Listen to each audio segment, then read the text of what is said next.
nagdeklara na ng outbreak ng pertussis sa ubong dalahit ang Iloilo City. Ayon sa lokal na pamahalaan, may 7 residente na tinamaan ng sakit ngayong taon.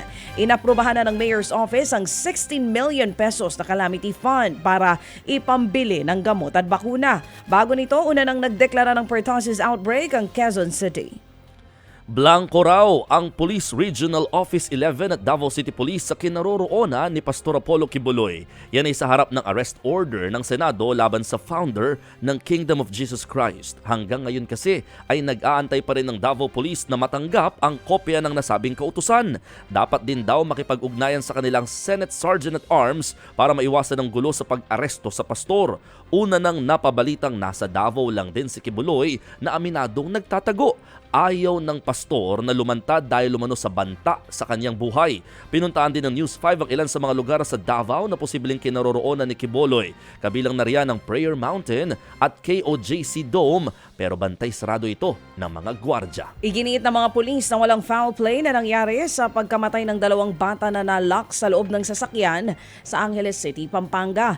Sa resulta kasi ng medico-legal suffocation o kawalan ng hangin ang ikinamatay ng mga biktimang sina Marvin at Dariel. Una nang ang iginiit ng mga magulang ng mga bata na hindi sila naniniwalang suffocation ang ikinamatay ng mga biktima. May mga pasad-dugo raw kasing nakita sa katawan ng dalawa. Pero paliwanag ng eksperto, nagkakaroon talaga ng pasad-dugo ang isang taong nauubusan ng hangin. Nauna nang nanindigan ng ama ng may-ari ng sasakyan na aksidente ang nangyari. Ngayong araw ililibing ang magpinsan na sina Marvin at Dariel. Tumagilid at nasunog ang isang truck matapos sumalpok sa isang van sa Antipas, North Cotabato. Nagkalat pa nga sa gilid ng kalsada ang bangkay ng mga sakay ng van na nagliyab din. Ayon sa mga otoridad, nawalan umano ng preno ang truck sa pababang bahagi ng kalsada. Nawalan ito ng kontrol hanggang sa bumangga sa van. Natrap ang mga sakay ng nasunog na van at kinalaunan ay namatay. 17 ang nasawi po sa nangyaring disgrasya.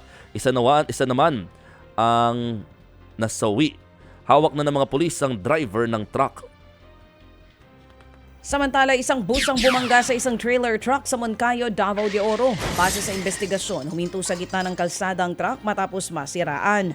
Hindi naman ito napansin ng bus driver dahil madilim sa lugar at walang early warning device. Dead on the spot ang konduktor ng bus. Sugatan ng 23 pasahero ng bus. Nasa kustudiya na ng Moncayo Police ang driver ng truck.